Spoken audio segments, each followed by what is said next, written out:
പ്രിയ സഹോദരരെ, കഥാവായ യേശുക്രിസ്തുവിൻ്റെ രണ്ടാം വരവ് എന്ന ചാനലിലേക്ക് നിങ്ങൾക്കെല്ലാവർക്കും സ്വാഗതം പറയുന്നു. അതിനായി യേശു മഹാരാജാവ് എളിദാസിനെ അനുവദിച്ചു കർത്താവായ യേശുക്രിസ്തുവിന് നന്ദി സ്തുതിയും സമർപ്പിക്കുന്നു. ആമേൻ.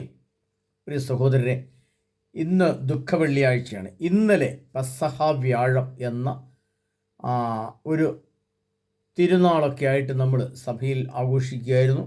ദേവാലയത്തിൽ പോയി പതിവ് പോലെയുള്ള ഏതാണ്ട് എല്ലാ പരിപാടികളും ദേവാലയത്തിൽ കണ്ടു. കാലുകളി ശുശ്രൂഷകളും അങ്ങനെയുള്ള പരിപാടികൾ ഒക്കെ കണ്ടു.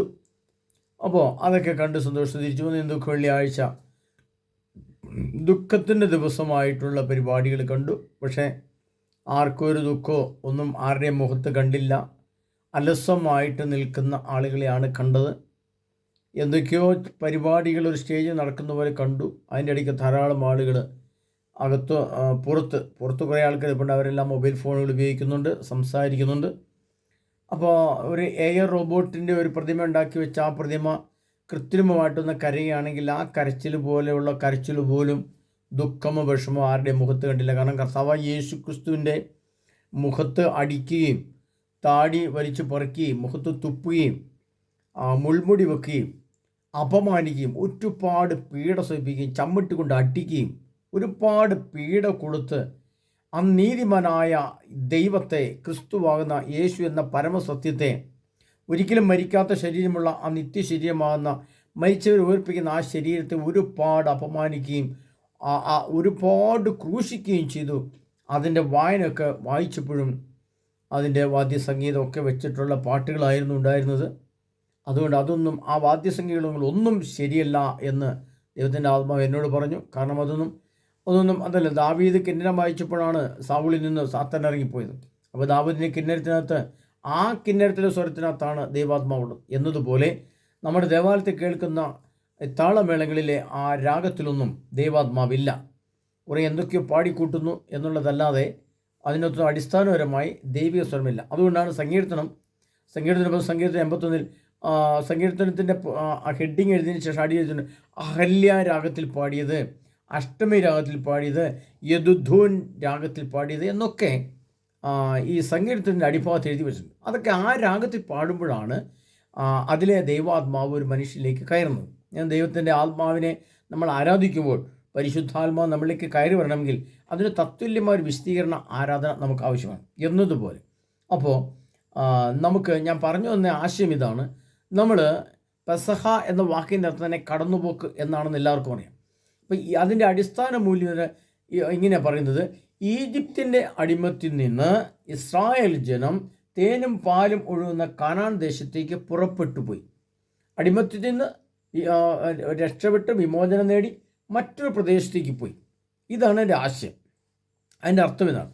അപ്പോൾ അതിൻ്റെ അർത്ഥം വെച്ച് നമ്മൾ നോക്കുമ്പോൾ നമ്മളിപ്പോൾ സ്വതന്ത്രം, അതിൻ്റെ യഥാർത്ഥ കാര്യം എന്നത് ഇസ്രായേൽ ജനം പോയി എന്നാണ്.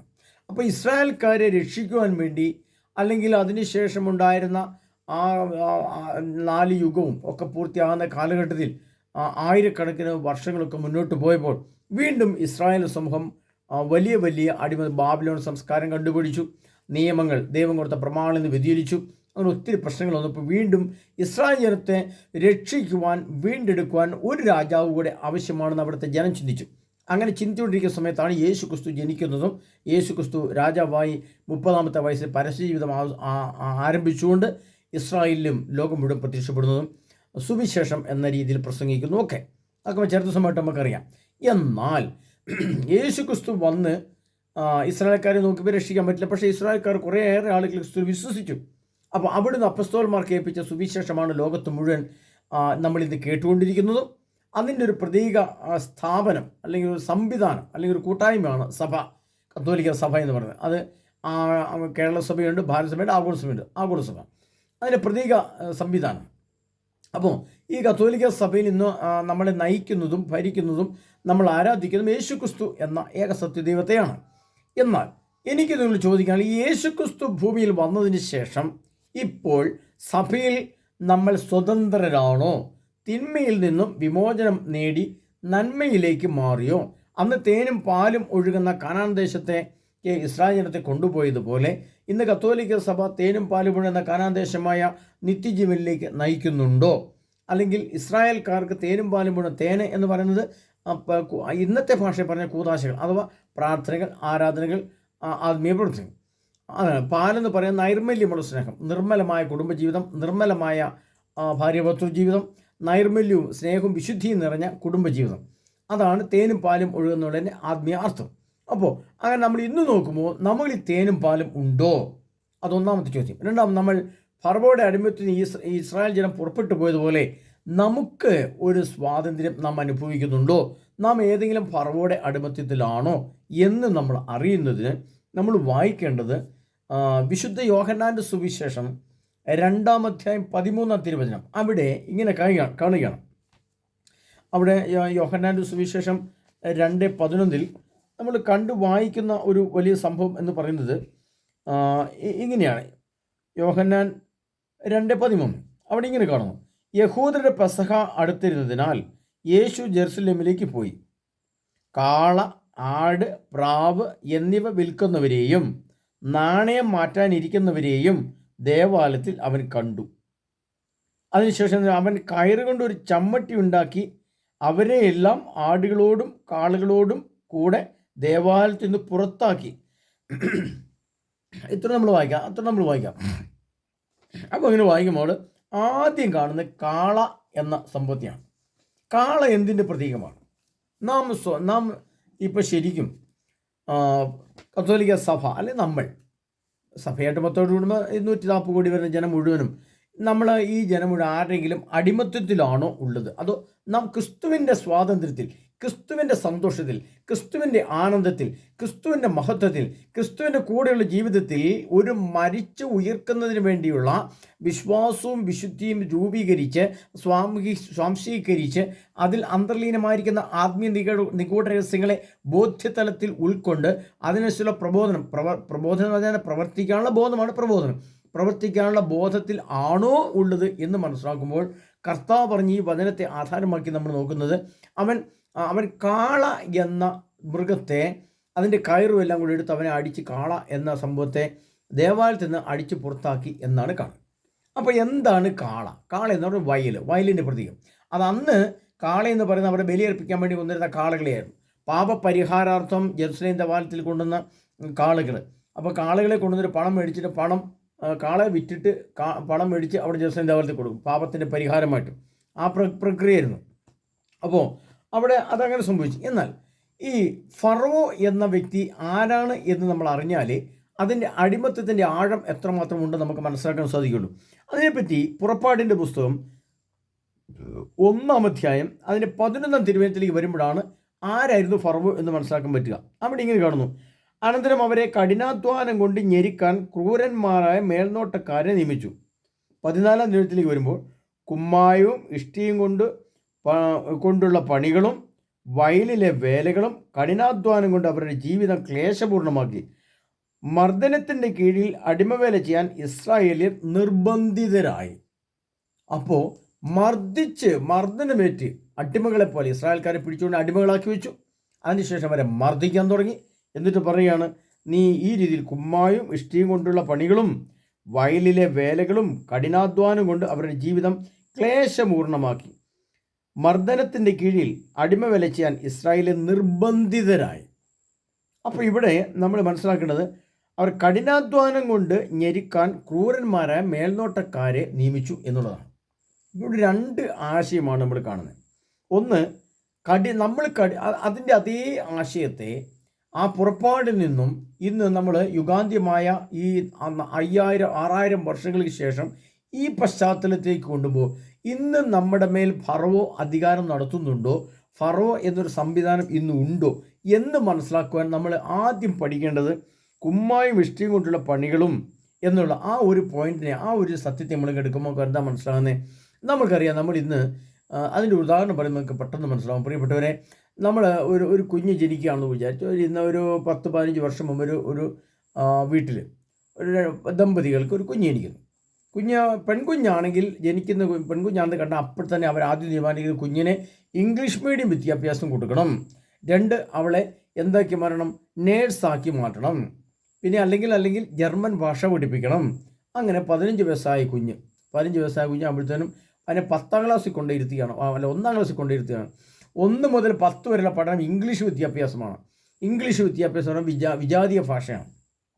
സ്വന്തം ഭാഷയെ മറന്ന്, സ്വന്തം മഹത്വത്തെ മറന്ന് ഒരു വിദേശ ഭാഷ പഠിച്ചെടുത്ത് ആ വിദേശ ഭാഷയുടെ കീഴിൽ ജയിച്ച് കഴിഞ്ഞ് കഴിയുമ്പോൾ ആ വിദേശ ജോലി നേടുവാൻ വേണ്ടി അത് അവിടെ എത്തിപ്പെടണം. അതിന് ആയിരങ്ങൾ, പതിനായിരങ്ങൾ, ലക്ഷങ്ങൾ മാതാപിതാക്കന്മാർ കഠിനാധ്വാനം ചെയ്ത് അവരുണ്ടാക്കുന്ന പൈസ മുഴുവനും ഈ അടിമത്തത്തിലാകുന്ന ഈ അവസ്ഥയിലേക്ക് കുഞ്ഞുങ്ങളെ തള്ളിവിട്ട് അതിൽ നിന്ന് കിട്ടുന്ന ലക്ഷോപലക്ഷം പണങ്ങളെ സ്വീകരിക്കാൻ വേണ്ടിയിട്ട് മാതാപിതാക്കന്മാർ എന്ത് ചെയ്യാണ്? അവരെന്ത് ചെയ്യുന്നു? കുമ്മായും ഇഷ്ടിയും കൊണ്ടുള്ള പണികൾ ചെയ്യുന്നു, വയലിലെ വേലകൾ ചെയ്യുന്നു. കൃഷിപ്പണികളാവാം. വയലെന്ന് ഉദ്ദേശിക്കുമ്പോൾ ബാങ്ക് ജോലി, ഒരു വയലാണ്, ബാങ്ക് ഒരു വയലാണ്, ആ വയലിൽ ബാങ്ക് ജോലി ചെയ്യുന്നു. സ്കൂള് ഒരു വയലാണ്, ആ സ്കൂളിൽ അധ്യാപകരായിട്ട് ജോലി ചെയ്യുന്നു. പിന്നെന്താണ്? പള്ളികൾ, ചർച്ചുകൾ, ദേവാലയം, അതൊരു വയലാണ്. അതിൽ മെത്രാമാരും വൈദികരും കന്യാസ്ത്രീകളും അതിനെ ശുശ്രൂഷ ചെയ്യുന്നു, അതൊരു വയലാണ്. അല്ലെങ്കിൽ രാഷ്ട്രീയം, അതൊരു വയലാണ്. അല്ലെങ്കിൽ കൃഷി, വാഴത്തോട്ടം 10,000 വാഴ വെക്കുന്നു, അതൊരു വയലാണ്. അതിൽ നിന്ന് പണം ഉണ്ടാക്കുക. ഇങ്ങനെ ഓരോ സംഭവത്തിൽ നിന്നും പണം സമ്പാദിക്കുന്നതിന് വേണ്ടി അമിതമായി കഠിനാധ്വാനം ചെയ്ത് ഈ കുഞ്ഞിനെ വിദ്യാഭ്യാസം കൊടുക്കുകയാണ്. അപ്പോൾ വിദ്യാഭ്യാസം എന്ന ഫറവോയുടെ കീഴിലാണ് നാം ഇപ്പോൾ. നമ്മൾ ചിന്തിക്കും വിദ്യാഭ്യാസമല്ലേ, അതിന് നേടണ്ടേ, വിദ്യാഭ്യാസം വേണ്ടേ, ജോലി കിട്ടണേ. എന്നാൽ കർത്താവ് പറയുകയാണ് ഇത് കാളയുടെ പ്രതീകമാണ്. എന്താണ്?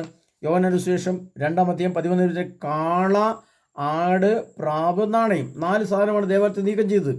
കർത്താവ് നീക്കം ചെയ്ത എല്ലാ പ്രതീകാത്മക അല്ലെങ്കിൽ വസ്തുക്കളെയും അതിൻ്റെ ഫറവോടെ അടിമത്തമുള്ള എല്ലാ പൈശാചിക തിന്മകളെയും സഭയിലേക്ക് കൊണ്ടുവന്ന് സഭയുടെ കീഴിലാക്കി വെച്ചു. അപ്പോൾ എന്തായി? കുഞ്ഞ് വിദ്യാഭ്യാസത്തിനായിട്ട് 1ാം ക്ലാസ് മുതൽ കുഞ്ഞിനെ നിർബന്ധിക്കുകയാണ്. ആ കുഞ്ഞിന് പല്ല് തേച്ചില്ലെങ്കിലും കുഴപ്പമില്ല, അതിന് ട്യൂഷൻ, അതിൻ്റെ ഹോംവർക്കുകൾ മാതാപിതാക്കന്മാർ കാര്യമായിട്ട് ശ്രദ്ധിക്കുകയാണ്. കുഞ്ഞിനെ ബലം പ്രയോഗിച്ച് UKG കൊണ്ടുവരുത്തുന്നു, 1ാം ക്ലാസ് കൊണ്ടിരുത്തുന്നു. അതിൻ്റെ മെറിറ്റ് അടിസ്ഥാനത്തിൽ കുഞ്ഞ് ജയിക്കണം, അതിനുവേണ്ടി ആ കുഞ്ഞിനെ ഉന്തിത്തള്ളിവിടുന്നു. ഞായറാഴ്ച ദിവസങ്ങളിൽ ട്യൂഷൻ വിടുന്നു, 8ലും 10മായി കഴിഞ്ഞ് ട്യൂഷൻ വിടുന്നു. കുഞ്ഞിന് ഇടത്തോട്ട് നോക്കാൻ സ്വാതന്ത്ര്യമില്ല, വലത്തോട്ട് നോക്കാൻ സ്വാതന്ത്ര്യമില്ല. അങ്ങനെ ആ കുഞ്ഞിനെ ജയിപ്പിച്ചെടുക്കുകയാണ്. ജയിപ്പിച്ചെടുത്ത് കഴിയുമ്പോഴത്തേനാണ് എഞ്ചിനീയറിംഗ് കോളേജ് എന്ന് പറയുന്ന സംവിധാനം. ഇന്ന് ഏറ്റവും നല്ല എഞ്ചിനീയറിംഗ് കോളേജ് കേരളത്തിലുള്ളത് കത്തോലിക്ക സഭയുടെ കീഴിലാണ്. അപ്പോൾ ആ സഭയുടെ കീഴിലെ എഞ്ചിനീയറിംഗ് കോളേജിലേക്ക് ഈ കുഞ്ഞിനെ വിടുകയാണ്. അപ്പോഴത്തേയും എന്താണ്? അവിടെ മെറിറ്റ് അടിസ്ഥാനത്തിലുള്ള കിട്ടണമെന്ന് പറഞ്ഞിട്ട് ആ കുഞ്ഞിനെ, ആ കാളയെ ആ കാളയിൽ നിന്ന് സമ്പത്ത് ലഭിക്കുന്നതിന് വേണ്ടി, അതിനെ വിദേശ ജോലിയിലേക്ക് പറഞ്ഞു വിടുന്നതിന് വേണ്ടി ഈ അടിമത്തത്തിലേക്ക് കുഞ്ഞിനെ പിടിക്കുകയാണ്. അവസാനം എന്തായി? ഈ കാള എന്ന വയലിൽ കൂടെ അവിടെ എത്തി കോടാനുകോടി രൂപ ഇങ്ങോട്ട് അയക്കുന്നതിന് വേണ്ടി അതിനെ വിജാതിയർക്ക് വിദേശത്തേക്ക് കയറ്റി അയക്കുകയാണ്. കയറ്റി അയച്ചുമ്പോൾ കുഞ്ഞ് അവിടെ പോയി ഒരു വിവാഹം നടന്നാൽ അവർക്ക് തമ്മിൽ കുഞ്ഞിനെ ജനിപ്പിക്കാൻ പോലും സമയമില്ല.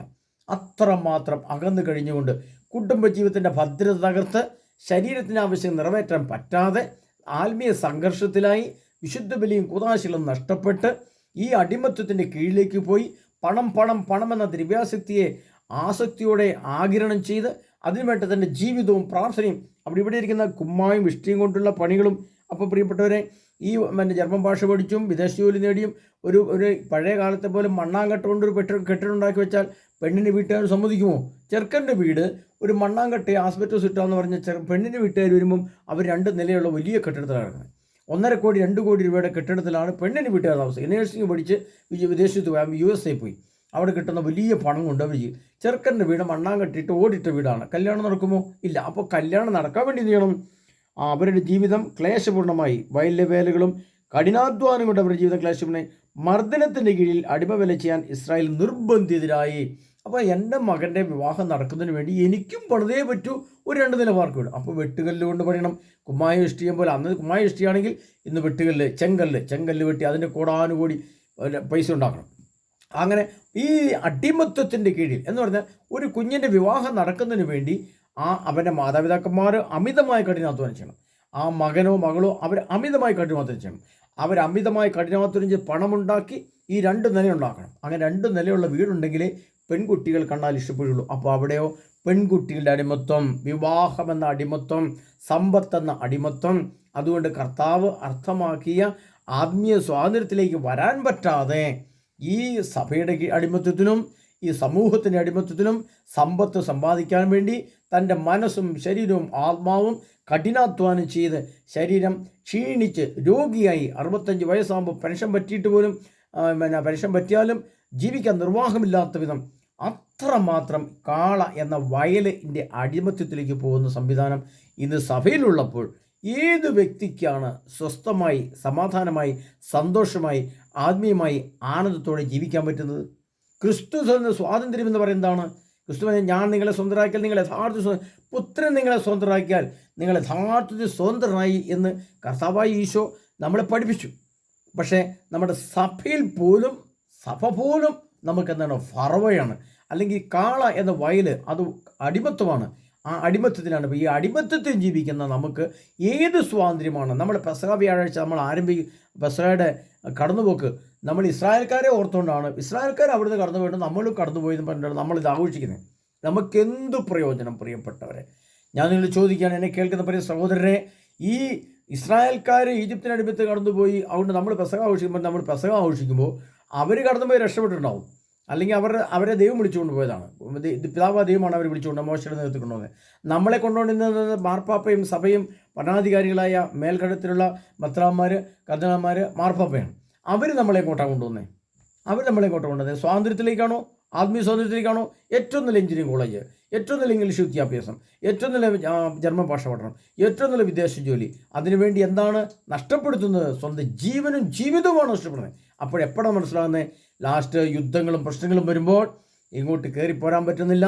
ഭക്ഷ്യക്ഷാമം നഷ്ടപ്പെടുന്നു, ഗ്യാസ് നഷ്ടപ്പെടുന്നു, വിമാനത്തിൽ പെട്ടെന്ന് കയറി വരാൻ ലീവ് ചോദിച്ചിട്ട് കിട്ടുന്നില്ല. കഴിഞ്ഞ ദിവസം ഒരു സഹോദരി പറയാൻ ലീവ് ചോദിച്ചു, നാട്ടിൽ നിന്ന് പോകണമെന്ന് പറഞ്ഞ് ഇപ്പോൾ പോകാൻ പറ്റില്ല എന്ന് പറഞ്ഞു. അപ്പോൾ അവരുടെ അടിമത്തത്തിരിക്കുന്നു. ഏത് കാര്യം നോക്കിയാലും എവിടെ നോക്കിയാലും ഈ ഫറവോയുടെ ദുരാത്മാവിൻ്റെ അടിമത്വം ഇന്ന് നമ്മെ സമൂലം വിഴുങ്ങിക്കഴിഞ്ഞു. നമുക്കൊരു സ്വാതന്ത്ര്യം എന്ന് പറയുന്നത് സത്യത്തില്ല. നാം ക്രിസ്തുവിൻ്റെ ആയിക്കഴിഞ്ഞാൽ, ക്രിസ്തുവിൻ്റെ ആണെങ്കിൽ നമ്മൾ രക്ഷപ്പെട്ടു. ആരാ നിങ്ങളുടെ നേതാവ്? യേശുവാണ് നിങ്ങളുടെ നേതാവ്. ആരാ നിങ്ങൾ സ്വന്തമാക്കിയത്? യേശു ക്രിസ്തുവാണ് സ്വന്തമാക്കിയത്. ഏത് സ്വാതന്ത്ര്യമാണ് നമുക്കുള്ളത്? ഈ കാള, യോഹന്നാന്റെ സുവിശേഷം 2-ാം അധ്യായം 13-ാം തിരുവചനത്തിൽ കാള എന്ന പ്രതീക വസ്തുവിൻ്റെ അടിമത്തത്തിലാണ് നാമെങ്കിൽ നാം നമ്മുടെ സ്വാതന്ത്ര്യം എവിടെ അനുഭവിക്കും? നമുക്ക് സ്വാതന്ത്ര്യമുണ്ടോ? യേശു സ്വാതന്ത്ര്യം തരാൻ വേണ്ടി വന്നു, സ്വസ്ഥത തരാൻ വേണ്ടി വന്നു, സമാധാനം വേണ്ടി തരാൻ വന്നു. പക്ഷേ നമ്മുടെ സഭ നമുക്ക് എന്താ തരുന്നത്? അടിമത്വമാണ് തരുന്നത്, അസ്വാതന്ത്ര്യമാണ് തരുന്നത്. കഴിഞ്ഞ വ്യാഴാഴ്ച വേറൊരു അടിമത്വം. രാവിലെ പള്ളി കുർബാന തുടങ്ങുമ്പം ഞങ്ങളുടെ ഇടവകയിലെ അച്ഛൻ പറയുകയാണ്, ഇന്ന് നെസ്തൂറിയൻ കുർബാനയാണ് ചെല്ലുന്നത്. ബിഷപ്പ് പ്രത്യേകം വന്നിരിക്കുകയാണ്, നെസ്തൂറിയൻ കുർബാന ചെല്ലണമെന്ന് പറഞ്ഞിരിക്കുന്നു. അതുകൊണ്ട് അതിൻ്റെ അനാഫറൊക്കെ നിങ്ങൾ ശ്രദ്ധിക്കണം. അങ്ങനെയൊക്കെ വേണ്ടി എന്തോ ഒരു കുർബാനയില്ലേ. അപ്പോൾ അവിടെയും എന്താണ് കുർബാനയുടെ അടിമത്വം? കുർബാനയാകുന്ന നെസ്തൂറിയൻ കുർബാനയാവുന്നുവെന്ന് പറഞ്ഞാൽ അതും ഒരു ഫറവോയുടെ അടിമത്വത്തിലേക്ക് വന്നു. അവിടെയും സ്വതന്ത്രമായ ഒരു ആത്മീയ മഹത്വമുള്ള, ആത്മീയ ശക്തിയും വിശുദ്ധിയും നിലനിൽക്കുന്ന വിശുദ്ധ ബലിയല്ല നെസ്തൂറിയൻ കുർബാന എന്നത്. നെസ്തൂറിയൻ കുർബാന എന്ത് കുർബാന ദൈവത്തിനറിയാം. നമുക്കറിയുന്ന അറിയത്തില്ല, നമ്മുടെ ചരിത്രത്തിലൊന്നും കേട്ടിട്ടില്ലാത്ത അവരെവിടുന്നോ തപ്പിക്കൊണ്ടിരുന്നതാണ്. അപ്പോൾ അതിനകത്ത് അസ്വസ്ഥത നിറഞ്ഞ വാക്കുകൾ, വചനങ്ങൾ, ഘടനയുടെ വചന വ്യത്യാസങ്ങൾ, അതിൻ്റെ ശൈലിക്ക് വ്യത്യാസം, ഒരുപാട് നീളം, കുറേ ആവശ്യമില്ലാത്ത കുറേ പ്രാർത്ഥനകളെല്ലാം കൂടെ കൂട്ടിക്കുഴച്ച് ഒരു അവിയൽ പരുവത്തിലാക്കി ഒരു കുർബാനയാണെന്നും പറഞ്ഞ് അതൊരു ആത്മീയ അടിമത്വം. ഇതെല്ലാം നമുക്ക് തരുമ്പോൾ ക്രിസ്തു എന്ന പരമസത്യ ദൈവത്തിൻ്റെ ആത്മസ്വാതന്ത്ര്യം, ശാരീരിക സ്വാതന്ത്ര്യം, മഹത്വത്തിൻ്റെ സ്വാതന്ത്ര്യം നമ്മൾ അനുഭവിക്കുന്നുണ്ടോ? അപ്പോൾ പെസഹ എന്ന് പറയുന്ന ഈ സംഭവത്തിൻ്റെ യഥാർത്ഥ ആത്മീയ അർത്ഥം എന്താണ്? ഇസ്രായേൽക്കാർ തേനും പാലും കൊടുത്ത് പുറത്തേക്ക് രക്ഷപ്പെട്ടു. പക്ഷെ നമുക്ക് എങ്ങോട്ടെങ്കിലും രക്ഷപ്പെടാൻ പറ്റുമോ? നാം ഈ സഭയാകുന്ന ഫറവോയുടെ കീഴിൽ അടിമത്വത്തിൽ, ക്രിസ്തു സ്വാതന്ത്ര്യത്തിലല്ല, ഈ സഭയുടെ അടിമത്വത്തിനാണുള്ളത്. കാരണം അതിന് എഞ്ചിനീയറിംഗ് കോളേജ് നമുക്ക് വേണം, അതിൻ്റെ കൂതാശവചനങ്ങൾ നമുക്ക് വേണം, അതിൻ്റെ സംവിധാന ചട്ടക്കൂട് നമുക്ക് വേണം. ഇതെല്ലാം പറഞ്ഞിരിക്കുമ്പോൾ നാം അടിമത്വത്തിൽ വിട്ടുപോകുമ്പോൾ ഒരു ഫറവോയുടെ ദുരാത്മാവ് നമ്മുടെ മേൽ ഇല്ലേ എന്ന് ചിന്തിക്കേണ്ടത് ആവശ്യമാണ്. അങ്ങനെ ചിന്തിക്കുമ്പോഴാണ് നാം യോഹന്നാന്റെ സുവിശേഷം 2:13 വരിക. അപ്പോൾ കാള, വയൽ. ഏതാണ് വയൽ? ഇംഗ്ലീഷ് വിദ്യാഭ്യാസം സ്കൂളുകൾ, അതൊരു വയലാണ്. ജർമ്മൻ ഭാഷ അതൊരു വയലാണ്. നഴ്സിംഗ് കോളേജ് ഒരു വയലാണ്. ടെക്നിക്കൽ കോളേജ് എല്ലാം വയലാണ്. എല്ലാം വയൽ, കാളയുടെ പ്രതീകം. സമ്പത്ത്, പണം, ധനം, വയൽ, അത് സമ്പാദിക്കുക. കർത്താവിൻ്റെ ദ്രവ്യാസക്തി തന്നെയായ വിഗ്രഹാരാധന ഒഴിഞ്ഞു നിൽക്കുവിൻ എന്ന് പരിശുദ്ധാത്മാവ് നമ്മളെ പഠിപ്പിച്ചു. പൗലോസ്ലേഖനം എഴുതി വെച്ചിട്ടുണ്ട്. പക്ഷേ വിഗ്രഹാരാധന തന്നെയായ ഈ കാളയുടെ പ്രതീകാത്മക വസ്തുക്കളിലേക്ക് നമ്മൾ പോയാലേ നമുക്ക് തൃപ്തിയുള്ളൂ. ഇനി അങ്ങനെയുള്ളവർക്ക് നിലയും വിലയുള്ളൂ. പള്ളിയിൽ വെച്ച ഒരു ഇടവകയിൽ ഒരു നില വേണമെങ്കിൽ മോന ഓസ്ട്രേലിയ, മോളോ മൂളിക്കാനോടല്ലോ. അപ്പോൾ കറക്റ്റായി. അപ്പോൾ 2 നില വാർക്ക് വീട്, കാറ്. നിലയും വിലയും വേണമെങ്കിൽ ഇത് ചെയ്യണം. മകൻ്റെ വിവാഹം നടക്കണമെങ്കിൽ ഈ കഠിനാധ്വാനം കൊണ്ട് എന്ത് ചെയ്യണം? കുമ്മായവും ഇഷ്ടിയും കൊണ്ടുള്ള പണികളും വയലിലെ വേലകളും കൊണ്ട് കഠിനാധ്വാനം കൊണ്ട് അവരുടെ ജീവിതം ക്ലേശപൂർണ്ണമായി. ഇന്ന് കത്തോലിക്ക സഭയിലെ ക്രിസ്ത്യാനികളുടെ ജീവിതം അതിക്ലേശപൂർണ്ണമായി, അതികഠിനമായി മാറി. മാതാപിതാക്കന്മാർ അധ്വാനിച്ച് മടുത്തു. ഒരു കുഞ്ഞിനെ പഠിപ്പിച്ച് അവനെ എഞ്ചിനീയറിംഗ് കോളേജിൽ പഠിപ്പിച്ചു, അല്ലെങ്കിൽ നഴ്സിംഗ് കോളേജിൽ പഠിപ്പിച്ചു, വിദേശ ജോലി കിട്ടാൻ വേണ്ടി 18 ലക്ഷം 20 ലക്ഷം ഇസ്രായേൽ കിട്ടാൻ വേണ്ടി അത് കൊടുത്തു. ആ കുഞ്ഞിനെ അവിടെ എത്തിച്ചു. അവർ തിരിച്ച് ഈ കടം വീട്ടി ഒരു 2 നില വാർക്ക് വീട് വെച്ച് മകൻ്റെ മകളുടെ കല്യാണം നടത്തിവിടെങ്കിൽ അതികഠിനമായ ക്ലേശപൂർണ്ണമായ സഹനം മാതാപിതാക്കന്മാരനുഭവിക്കണം. പിന്നെ അനുഭവിച്ച തീരോ? അവർ മക്കൾ വിവാഹം കഴിച്ച് 2 കുഞ്ഞുങ്ങൾ ജന്മ കുഞ്ഞുങ്ങളെ നോക്കി മാതാപിതാക്കന്മാരിരിക്കുമ്പോൾ അവർ വിദേശത്ത് പോയി ഈ കുഞ്ഞുങ്ങളെ കൊണ്ട് കഷ്ടപ്പെടുന്ന മാതാപിതാക്കന്മാരെ എത്രയോ പേര് മാതാപിതാക്കന്മാരെ അവർ മടുത്തു. ഒരു രക്ഷയുമില്ല. ഈ കുഞ്ഞിനെ കൊണ്ട് 2 കുഞ്ഞുങ്ങളെ നോക്കാതിരിക്കാൻ പറ്റുമോ? അവിടെയും അവർക്ക് അടിമത്തം. എന്നാണ് ഇവർക്കൊരു സ്വാതന്ത്ര്യം? എന്നാണ് ക്രിസ്തു അനുഭവിക്കുന്ന സന്തോഷം? എന്നാൽ പ്രിയപ്പെട്ടവർ, നമ്മൾ ഒരു കാര്യം മനസ്സിലാക്കണം. ഇന്നേക്ക് 500 വർഷം മുമ്പ് പുറകോട്ട് പോകണം. 500 വർഷം പുറകോട്ട് പോയി നമ്മൾ ജീവിച്ചു നോക്കി. അവിടെ സ്വാതന്ത്ര്യമുണ്ട്. അവിടെ ക്രിസ്തു തരുന്ന യഥാർത്ഥ സ്വാതന്ത്ര്യമുണ്ട്. അവിടെ ക്രിസ്തു വിഭാവനം ചെയ്ത യഥാർത്ഥ സ്നേഹമുണ്ട്. അവിടെ കുടുംബമുണ്ട്. അവിടെ കൂദാശിയുണ്ട്. അവിടെ ദേവാലയങ്ങളുണ്ട്. അവിടെ സഭയുണ്ട്. എല്ലാം നന്മ അവിടെ ഉണ്ടായിരുന്നു. ഇന്നോ എവിടെ എത്തി? അപ്പോൾ ഏത് പെസഹയാണ് നമ്മെ സ്വാതന്ത്ര്യത്തിലേക്ക് നയിച്ചത്? ഈ പെസഹ കൊണ്ട് എന്ത് സ്വാതന്ത്ര്യമാണ്? ആത്മസ്വാതന്ത്ര്യം നമ്മൾ അനുഭവിച്ചത്, ശാരീരിക സ്വാതന്ത്ര്യം അനുഭവിച്ചത്, മാനസിക സ്വാതന്ത്ര്യം അനുഭവിച്ചത്. ടെൻഷൻ, കഷ്ടങ്ങളിൽ കഷ്ടങ്ങൾ, ഒരുപാട് അവിവാഹത്തിലെ യുവാക്കന്മാർ നിൽക്കുന്നു. ഇതിൻ്റെയൊക്കെ വേദനകൾ ആര് താങ്ങും? ഈ അസ്വാതന്ത്ര്യം ആര് നമുക്ക് തന്നു? അതുകൊണ്ടാണ് ഞാൻ പറഞ്ഞത്, ഫറവോയുടെ ദുരാത്മാവിൻ്റെ ആ അടിമത്വം ഇന്ന് ഇസ്രായേൽക്കാർ അതിന് ഓടി രക്ഷപ്പെട്ടെങ്കിൽ ഇപ്പോൾ കത്തോലിക്ക സഭ അതേ ആ സ്വാതന്ത്ര്യത്തിലേക്ക്, ആ അടിമത്തത്തിലേക്ക് വന്നു കഴിഞ്ഞു. അതുകൊണ്ടാണ് ഒന്നാമത്തെ കാളിയുടെ പ്രതീകമായ വയലും പണവും ധനവും നോക്കി നമ്മൾ പോകുമ്പോൾ നമുക്കറിയാം. ഇന്നത്തെ വാർത്തകൾ നമുക്ക് കേൾക്കുമ്പോൾ അറിയാം, അമേരിക്കയിൽ നിന്ന് ഒരുപാട് ഇന്ത്യക്കാരെ കയറ്റിവിടുന്നു. അവർ കള്ള വിസ കയറി എന്ന് പറഞ്ഞുകൊണ്ട് അങ്ങനെ ലണ്ടനിലെ ഒരുപാട് ജോലികൾ നഷ്ടം വരുന്നു. കാനഡയിലെ ഒരുപാട് ജോലികൾ നഷ്ടം വരുന്നു. ഇപ്പോൾ ദുബായ് സെക്ഷനിൽ നമുക്ക് പലവിധ കാരണങ്ങൾ അങ്ങോട്ട് പോകാൻ പറ്റുന്നില്ല. പോയവർക്ക് വലിയ ദുരിതങ്ങളാണ്. ഇതെല്ലാം നമ്മൾ കാണുമ്പോൾ കർത്താവ് തന്ന സ്വാതന്ത്ര്യത്തിലേക്കായിരുന്നു നമ്മൾ ജീവിച്ചിരുന്നതെങ്കിൽ നമുക്ക് വല്ല കുഴപ്പമുണ്ടാകുമായിരുന്നു? ഈ ധനത്തിൻ്റെ പുറകെ പോയി അനുഭവിക്കുന്ന വേദനകൾ എത്ര വലുതാണ്! ചെറിയ വേദനയാണോ? അപ്പോൾ കർത്താവ് പറയാണ്, മർദ്ദനത്തിൻ്റെ കീഴിൽ അവർ അടിമവേല ചെയ്യാൻ നാം നിർബന്ധിതരായി മാറുകയാണ്. നാം ചെയ്തേ പറ്റൂ. മക്കളുടെ വിവാഹം നടക്കണമെങ്കിൽ 2 നില വാർക്ക് വീടെങ്കിലും വേണം. ഒരു കാറില്ലെങ്കിൽ അത് ശരിയാവില്ല. പെൺവീട്ടുകാർ വന്നിട്ട് പറയാണ്, അവർക്ക് അവർ സമ്പാദിച്ചു. അവരുടെ മകള് US-ലെത്തി, ഇത് പഠിച്ചിട്ട് ജർമ്മൻ ഭാഷ പഠിച്ച് ജർമ്മനിലെത്തി 5 ലക്ഷം രൂപ ശമ്പളം, കാനഡയിലെത്തി 4 ലക്ഷം രൂപ ശമ്പളം, അമേരിക്കയിലെത്തി 8 ലക്ഷം രൂപ ശമ്പളം, വലിയ ശമ്പളം, വലിയ വീടും കാറും. ചെറുക്കനത്ര സമ്പാദിച്ചില്ലെങ്കിലോ ചെറുക്കൻ്റെ കല്യാണം നടക്കില്ല. ഇങ്ങനെ വരുമ്പോൾ ഇതാണ് അടിമത്വം. നമ്മൾ ആത്മീയ അടിമത്വമാണിത്. എന്നാൽ ശാരീരികവും ഭൗതികമായ അടിമത്വം ഇതിനകത്തുണ്ട്. ഇത് ആരെ ഇപ്പം നമുക്ക് ഏറ്റവും കൂടുതൽ പ്രദാനം ചെയ്യുന്നത്? കത്തോലിക്ക സഭയാണ് നമ്മുടെ ഇപ്പോഴത്തെ ഫറവോ. ചിന്തിച്ചു നോക്കും. നിങ്ങൾ ആത്മീയമായിട്ട് ചിന്തിച്ചു നോക്കും. ഞാൻ പറയും ശരി തെറ്റും നിങ്ങളുടെ ഉൾബോധ്യം നിങ്ങൾക്ക് മനസ്സിലാവും. അത് എന്തുകൊണ്ടാണ് ഈ കാള? അപ്പം നമ്മൾ നിർബന്ധിതരായി. അതെന്തുകൊണ്ടാണ്? അനന്തരം അവരെ കഠിനാധ്വാനം കൊണ്ട് ഞെരുക്കാൻ കൂടുതൽ ക്രൂരന്മാരെ മേൽനോട്ടക്കാരെ നിയമിച്ചു. അതിൻ്റെ അർത്ഥം നമുക്കറിയാലോ. ഈ പുറപ്പാട് 1:11. അനന്തരം അവരെ കഠിനാധ്വാനം കൊണ്ട് ഞെരുക്കാൻ. ഇന്ന് നമുക്കറിയാം പള്ളിപ്പണി, പള്ളിമുറി പണി, സിമിത്തേരി പണി, അതിൻ്റെ റോഡ് പണി, ഓരോ പള്ളികളുടെ പണികൾ, പൊതുപ്പണിയൊന്നും നമ്മൾ നോക്കണം. പബ്ലിക് രാഷ്ട്രീയമായിട്ട് കാര്യങ്ങൾ നമ്മൾ അല്ല ചിന്തിക്കുന്നത്. നമ്മൾ നമ്മുടെ സഭയെ സംബന്ധിച്ചും കുടുംബത്തെ സംബന്ധിച്ചും ഇടവക സമൂഹത്തെ സംബന്ധിച്ചുള്ള ആത്മീയ തലത്തെ ചിന്തകളാണ്. അവിടെ നമുക്ക് എന്താണ് എന്ന് ഞാൻ പറയാൻ കൂടുതൽ വിശദീകരിക്കാൻ ഞാൻ പോകുന്നില്ല. നിങ്ങൾ ചിന്തിച്ചാൽ മതി.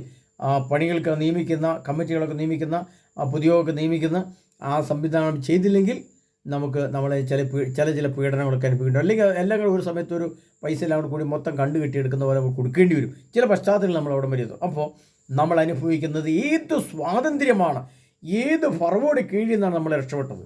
അതുകൊണ്ടാണ് യേശു ഇസ്രായേൽക്കാരെ നോക്കിയിട്ട് പറയുന്നുണ്ട്, ജെറുസലേം ജെറുസലേം, പിടക്കോഴി തൻ്റെ കുഞ്ഞുങ്ങളെ ചിറകിൻ കീഴിൽ സംരക്ഷിക്കുന്നത് പോലെ നിങ്ങളെ സംരക്ഷിക്കുവാൻ ചേർത്തു ഞാൻ അനേകം തവണ നിങ്ങളെ അതിനുവേണ്ടി നിങ്ങളെ ഞാൻ നിങ്ങളുടെ അടുത്തൊന്ന് പഠിപ്പിച്ചു, നിങ്ങളെ സ്നേഹിച്ചു. എന്നാൽ ഞാൻ അടുത്തേക്ക് വിളിക്കും തോറും നിങ്ങൾ അകന്നാണ് പോയത്, നിങ്ങളതിന് സമ്മതിച്ചില്ല എന്നതുപോലെ തന്നെയാണ് ഇന്ന് നമ്മുടെ അവസ്ഥയും. ഇതിനൊക്കെ ഈശോ തരുന്ന സ്വാതന്ത്ര്യം അനുഭവിക്കാൻ നമുക്ക് എവിടെയും സംവിധാനമുണ്ടോ? അത്രമാത്രം വൈകാരികമായ, ആത്മീയമായ, ഭൗതികമായ എല്ലാവിധ അടിമത്തത്തിലേക്കും പോയ കാലഘട്ടത്തിൽ ഒരു ഫറവോയുടെ വലിയ ദുരന്തം സഭയ്ക്ക് മുകളിൽ ഇങ്ങനെ വലിയ ഭീഷണിയായിട്ട് നിൽക്കുമ്പോൾ സഭ അതിൻ്റെ അടിമത്തത്തിലേക്ക് പോയി. ആ ഫറവോയുടെ ദുരാത്മാവിൻ്റെ ആ ദുർഭൂതം നമ്മുടെ സഭയിൽ നിക്ഷിപ്തമായി നിൽക്കുമ്പോൾ നമുക്കൊരു ആത്മീയ സ്വാതന്ത്ര്യം പെസഹ ആചരിക്കുമ്പോഴും ഇല്ല എന്ന് നമ്മൾ മനസ്സിലാക്കണം. പിന്നെ എന്തിനാണ് ഇതൊക്കെ ചെയ്തു കൂട്ടുന്നത്?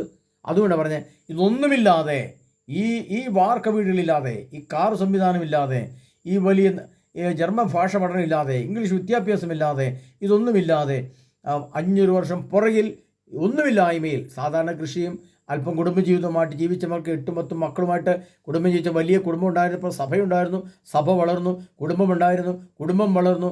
അന്ന് വിശ്വാസമുണ്ടായിരുന്നു, വിശുദ്ധി ഉണ്ടായിരുന്നു, ദേവാലയം നിറച്ച ആളുണ്ടായിരുന്നു, കർത്താവിനെ സ്നേഹിക്കുന്ന ആരാധിക്കുന്ന ഒരുപറ്റം ജനവിഭാഗം ഉണ്ടായിരുന്നു. അവിടെ സമാധാനവും സന്തോഷവും എല്ലാം കളിയാടിയിരുന്നു. അന്നും മനുഷ്യൻ മാന്യമായിട്ട് ജീവിച്ചു പോയി. ഇന്നത്തെ ടെക്നോളജിയും ഇന്നത്തെ സംവിധാനവും ഇല്ലാതെ. അതുകൊണ്ടാണ് ഇന്ന് വാർത്ത കേട്ടപ്പം പറഞ്ഞത് ഏപ്രിൽ 1 മുതൽ പ്രിയപ്പെട്ടവരെ സൂക്ഷിക്കണം, നമുക്ക് ഗ്യാസ് അടുത്ത പ്രാവശ്യം കിട്ടാതെ വരും, അടുത്ത മാസം മുതൽ പെട്രോൾ ഡീസൽ കിട്ടാൻ സാധ്യതയില്ലാത്ത പശ്ചാത്തലത്തിലേക്ക് വരുമ്പോൾ നമ്മൾക്ക് ലഭിച്ചിരുന്ന ആ ഭൗതിക നന്മകൾ നഷ്ടമാകുമ്പോൾ നാം അനുഭവിക്കുന്ന ആത്മീയ വേദന, അതിൻ്റെ ഭൗതിക വേദന, ആത്മസംഘർഷം ഭീകരവും അതിഭയാനകമായി. അപ്പോൾ ഇവിടെ ആത്മീയ സ്വാതന്ത്ര്യമുണ്ടോ? എത്ര പെസഹ ആചരിച്ചിട്ട് എന്ത് കാര്യം? എത്ര ദുഃഖവെള്ളി കൃത്രിമമായിട്ട് എന്തുമാത്രം കരഞ്ഞിട്ട് എന്ത് കാര്യം? അല്ലെങ്കിൽ അല്പം പോലും ദുഃഖമില്ലാത്ത ദുഃഖവെള്ളി എന്തു പ്രയോജനം ഇതിൻ്റെ? ഞാൻ വളരെ ദേവാലയത്തിൽ ഇരുന്നുകൊണ്ട് ഒരുപാട് പഠിക്കുകയാണ്. ഓരോ വ്യക്തിയുടെ മുഖത്തേക്ക് നോക്കി അവരുടെ കേൾക്കുമ്പോൾ ആ ഇമോഷനെ ഞാൻ ചിന്തിക്കുകയും പഠിക്കുകയായിരുന്നു. കാരണം എൻ്റെ ദൈവാത്മാവ് പലതും ശ്രദ്ധിക്കാൻ എന്നോട് ആവശ്യപ്പെടുകയാണ്. ദുഃഖവെള്ളി എന്ന് പേര് പറഞ്ഞ് പള്ളി ചെന്നിട്ട് ആർക്കും ഒരു ദുഃഖവും കണ്ടില്ല. എല്ലാം കയ്യിലെ മൊബൈൽ ഫോൺ നിലത്ത് വെച്ചിട്ട് വേണ്ടേ, അത് ദേവാലയത്തിൽ പോകുമ്പോഴും കീശ വെച്ചുകൊണ്ട്, അത് പള്ളിയിൽ പ്രാർത്ഥനയും പരിപാടികൾ നടക്കുമ്പോഴും അത് തോണ്ടി ഇരിക്കുകയാണ് കുറേ ആൾക്കാർ പുറത്ത് വർത്താനമൊക്കെ പറയും. എവിടെയാണ് നമ്മുടെ ആത്മസ്വാതന്ത്ര്യം? എവിടെയാണ് ക്രിസ്തു തന്ന സ്വാതന്ത്ര്യ സ്നേഹം നമ്മളിലുണ്ടോ? ഇല്ല. അതിനാൽ ഒന്നാമത്തെ പ്രതീകമായ കാള എന്ന സംഭവം, വയൽ, പണം, ധനം, അതിൻ്റെ അടിമത്തത്തിലായ കത്തോലിക്ക സഭയും ഇവിടുത്തെ ക്രിസ്ത്യാനികളും അനുഭവിക്കാൻ പോകുന്ന വേദന ഇതിന് പിന്നിൽ വരുന്നേ ഉള്ളൂ. അതിനെ പ്രിയ സഹോദരങ്ങളെ, നമുക്ക് നാളെ അതിൻ്റെ ആട് എന്ന തലത്തെക്കുറിച്ചും കൂടി 4 പ്രതീകമായ വസ്തുക്കളാണ് എന്നതുപോലെ കാള, ആട്, പ്രാവ്, നാണയം. ഈ 4 ഫറവോട് ദുരാത്മാവ്, ഈ 4 ഫറവോട് പൈശാചി പിടുത്തം, പൈശാചി ബന്ധനം, പൈശാചി അടിമത്തം, ആ അടിമത്തത്തിലാണ് നാം ഇന്നുള്ളത്, സഭയും നമ്മളും എല്ലാം. ഇതിൽ നിന്ന് ആര് രക്ഷിക്കും? ആര് വിമോചനം തരും? ആർക്കെങ്കിലും തരാൻ സാധിക്കുമോ? എങ്കിൽ കർത്താവിന് വിമോചനം തരാൻ ഉടൻ തന്നെ വരുന്നുണ്ട്. അതിനായി നമുക്ക് അടുത്ത ദിവസങ്ങളിലെ ഈ ധ്യാന ചിന്തകളിലേക്ക് പ്രവേശിക്കാം. അതിനെ നമ്മെ ഓർത്ത് സമൃദ്ധമായി അനുഗ്രഹിക്കുമാറാകട്ടെ. ആമേൻ.